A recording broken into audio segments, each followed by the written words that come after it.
Dave, as recently as the 28th of March, Atiq Ahmed, when he approached the Supreme Court, his counsel said it would be claiming that there was a death threat to his life, seeking protection during police custody. His counsel said it would be a death warrant if the court rejected this petition. The Supreme Court refused, saying the state machinery will take care of you. Look what's happened. Is the Supreme Court, in your view, Dushyant Dave, today embarrassed? And should the judiciary therefore now step in and call for a transparent probe, not a state government probe?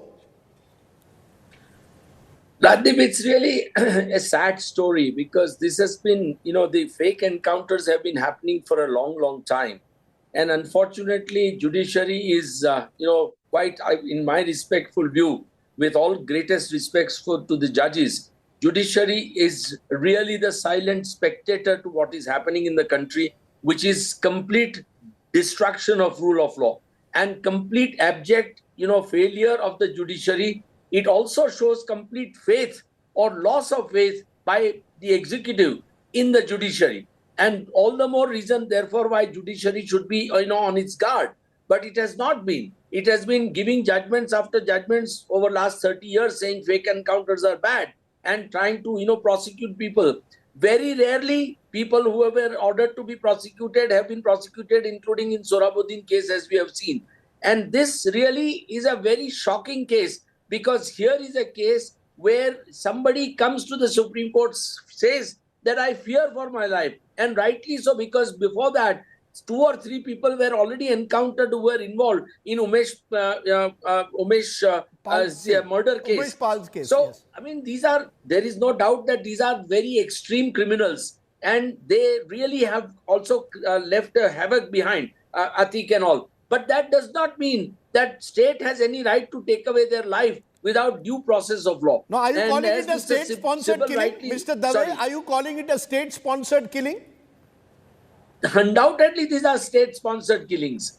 There is no doubt about it. I mean, the fact that this happened, in the middle of the night, you are taking these 2 people for medical checkup for what? And walking, and then you are inviting media.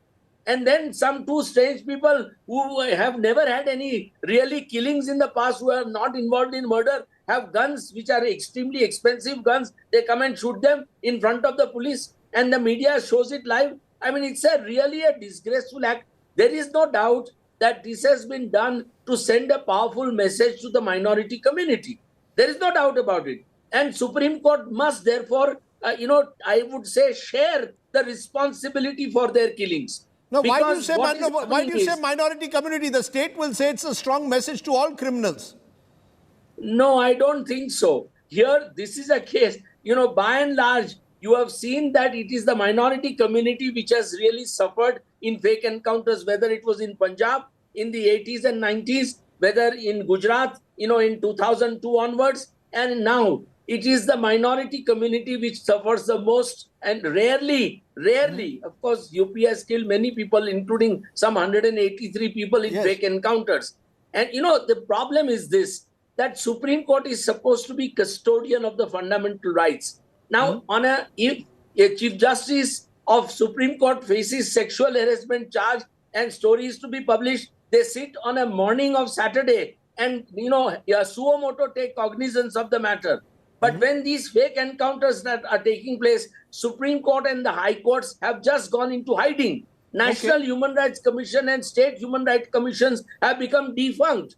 I mean, it reflects extremely poorly on us as a nation. However bad a criminal may be, however bad, he must be brought to justice. He must be proved guilty. He must be given maximum punishment.